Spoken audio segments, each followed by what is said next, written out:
কবর চিৎকার দেয়, চিৎকার। জানি না এই এলাকায় কবরস্থান আছে কিনা।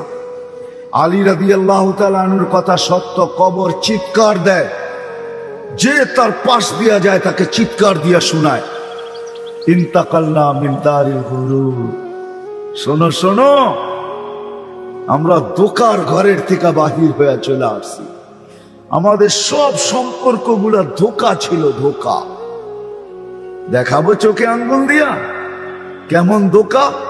এইখানে একজনও হবে কিনা আমি জানি না, প্রতিদিন 2 রাকাত নামাজ মা বাবার জন্য পড়ে, প্রতিদিন শুধু 2 রাকাত নফল মা বাবার জন্য পড়ে। আর হাতটা উঠায় বলে, মালিক এই 2 রাকাত দুইজনরে 1-1 রাকাত করে দিয়া দিই। পড়ি তাইলে দোকানা তো কি, বাপের সব রাইখা দিলাম, গায়ের কাপড়টা পর্যন্ত খুইলা রেখা দিলাম, সস্তা কাপড়ে পেঁচায়া নিজের সবচেয়ে বড় দায়িত্ব মনে করা কবরে ঢুকায় দিলাম। আজ পর্যন্ত 2 রাকাত নামাজে অভ্যস্ত হইলাম না। শুধু 2 রাকাত নামাজ, 2 রাকাত, বেশি না। একজনও এখানে অভ্যস্ত নাই যে ডেলি আমি 2 টাকা মা বাবার নামে সৎকা করি, ডেলি, পার ডে। এটা আমার নিয়ম, আমার অভ্যাস। 1 টাকা মা, 1 টাকা বাবা, ডেলি 2 টাকা দেই, 2 টাকা। একজনও হাত উঠাইতে পারবেন? তাহলে আলী রাদিয়াল্লাহু তাআলা আনহুর কথা সত্য, আলী রাদিয়াল্লাহু তাআলা আনহুর কথা সত্য, এটাই চির সত্য। কবরের চিৎকারই সত্য, ইন্তাকালনা মিন দারিল গুরুর। সম্পর্কগুলা সব ধোঁকা ছিল, এই ঘরটাই ধোঁকা। কবরে দিয়ে আসতে দেরি, আমাদেরকে বলতে দেরি করে না, ইলা দারিল গুরাবা।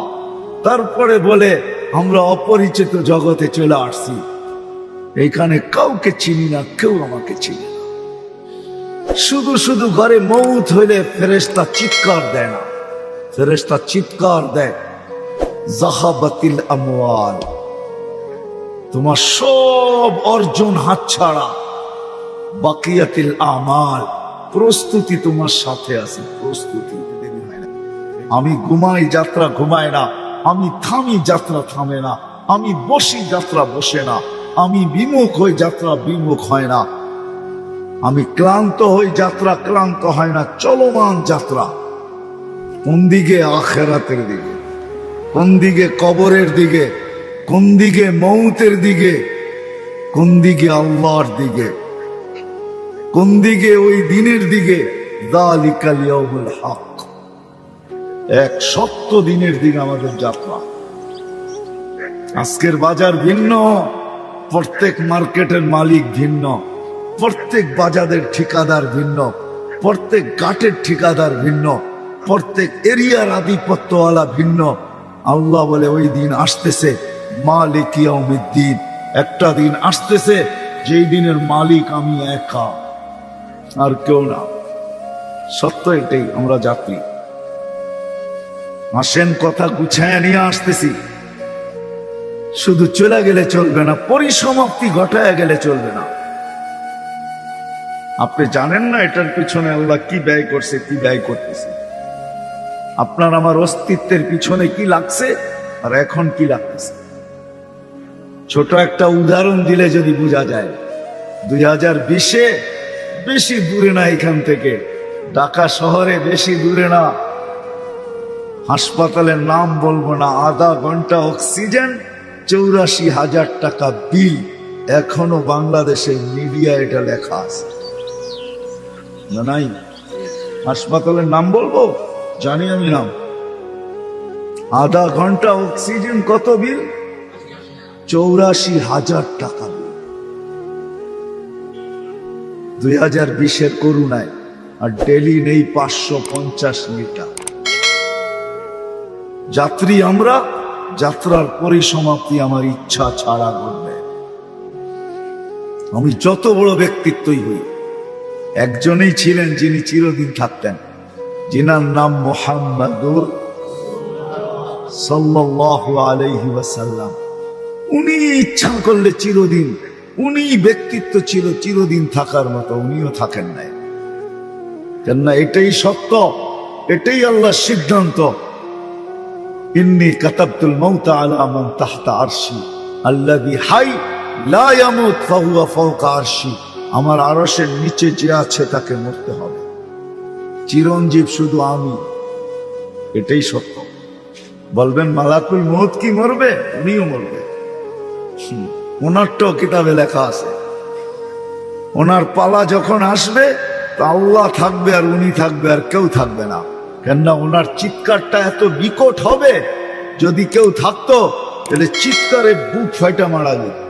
উনি একটা চিৎকার দিবে আর জমিনে পড়বে আর বলবে বিইজ্জাতিকা ওয়া জালালিক, আল্লাহ তোর ইজ্জত আর জালালের কসম, লাউ আলিমতু সাকরাতাল মাউত মা কাবাসতু আরওয়াহাল মুমিনিন।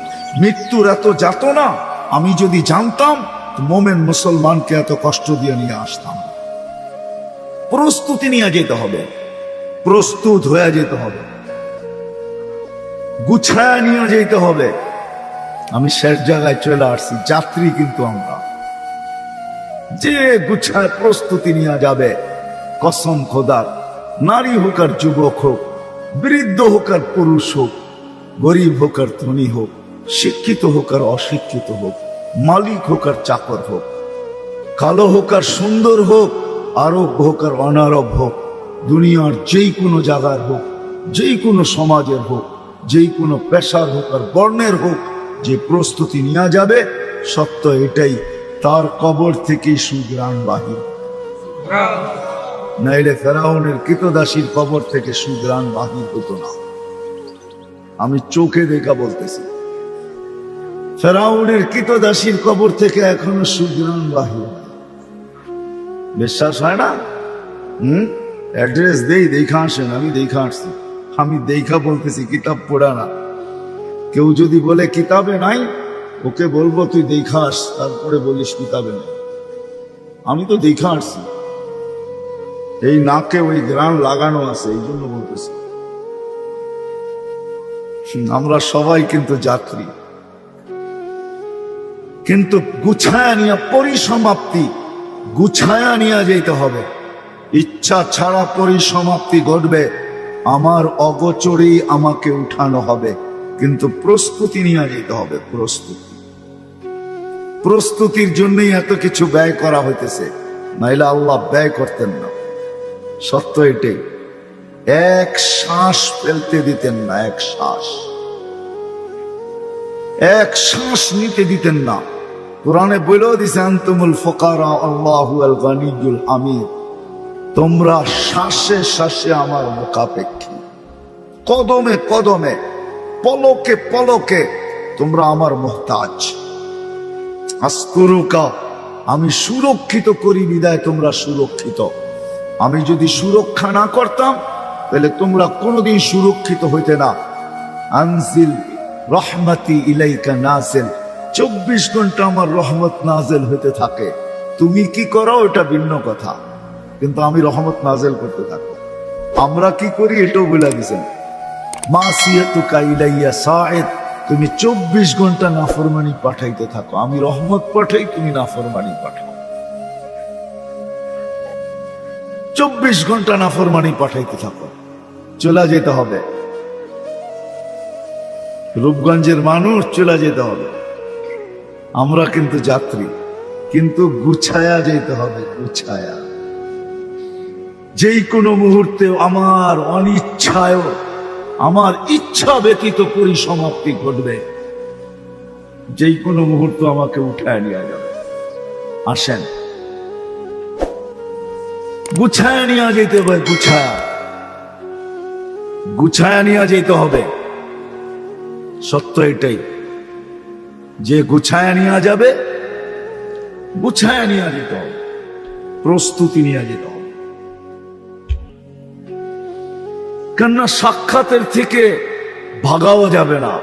কোরআন এটাই বলে, আফাহাসিবতুম আন্নামা খালাকনাকুম আবাস ওয়া আন্নাকুম ইলাইনা লা তুরজাউন। তোমার ধারণা কি আমার কাছে ফিরবে না? আমি তোমাকে বেষ্টন করে রাখছি, বেষ্টন। তুমি অবরুদ্ধ, নিচে আমার জমিন, উপরে আমার আকাশ। লিল্লাহি মুলকুস সামাওয়াতি ওয়াল আরদ। উপরে যাবেন এটাও আল্লাহ, নিচে যাবেন এটাও আল্লাহ। আল্লাহ বলতে তুমি বেষ্টিত, তুমি অবরুদ্ধ, কোথায় যাবে? আমি ফজরের পরে মার্কাজে নাস্তার জন্য যখন বসছি, তো দুটা ছেলে দস্তরখানে আসছে। চেহারাগুলা কেমন জানি ফ্যাকাশে, চুলগুলা এলোমেলো, জামাগুলা বেশি একটা ময়লা ছয়লা। আমি জিজ্ঞেস করলাম, বাবা তোমাদেরকে দেখলে আর আমেরিকা দেখলে কোনো মিল তো নাই। আমেরিকা মানে রিটেন ক্লিন, ঠিক না? উন্নত তো উন্নতই, ঠিক না? তোমাদের পোস্ট পাস চেহারা সব উন্নত হবে, এই অবস্থা কেন?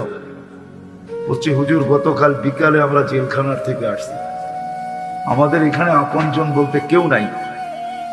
তো আমরা খুঁজা বাহির করছি, এখানে যাব তো যাব কোথায়? ভাবলাম তাবলিগের মার্কাজে যাইয়া উঠি কমসে কম। এরা তো গাড় ধাক্কা দিয়া বাহির করবে না, বেশির থেকে বেশি এটা করবে, গাড়টি দিয়া 3 চিল্লায় পাঠায় দিবে, কিন্তু বাহির তো করবে না। তো এখানে চলে আসছি। আমি প্রশ্ন করলাম, তোমরা জেলখানায় গেলে কেন?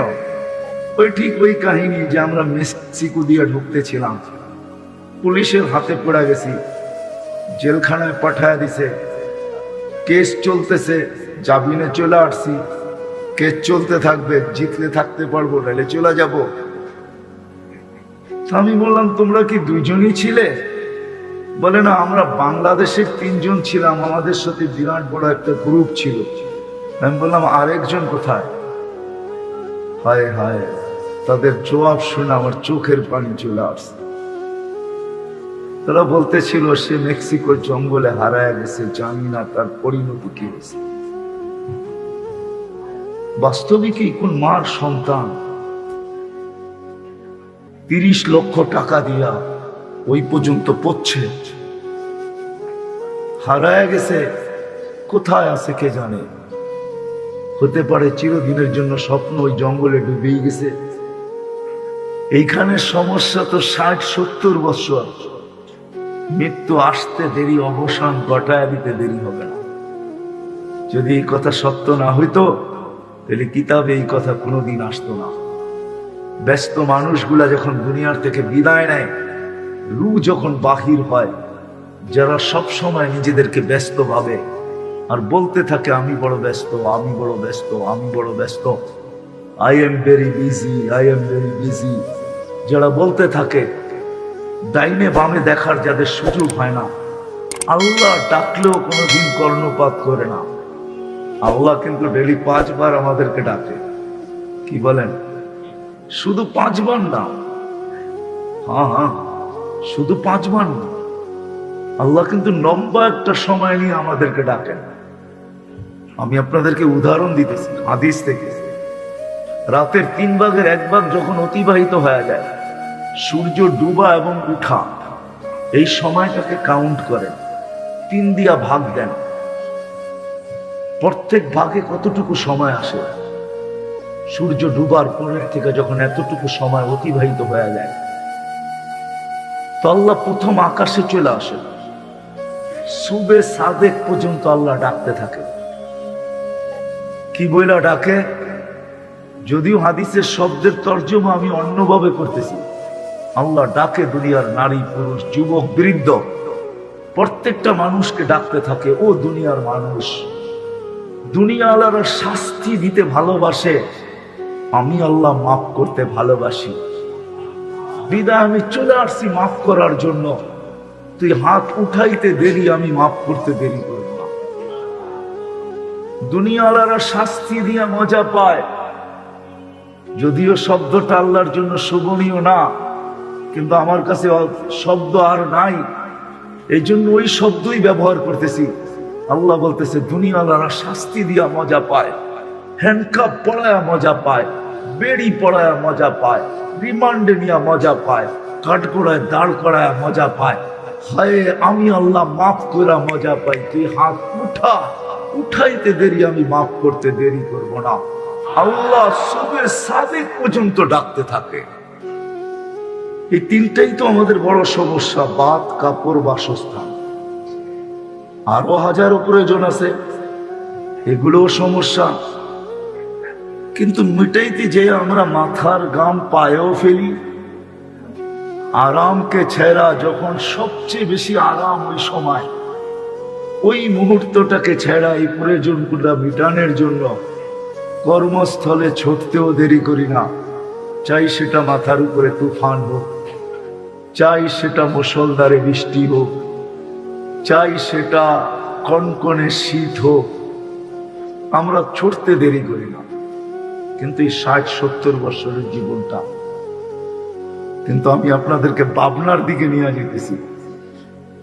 একটা সমস্যা আমাদের সবার সামনে আসতেছে, যেটা আসলে সবচেয়ে বড় সমস্যা, যার উপরে কোনো সমস্যা নাই,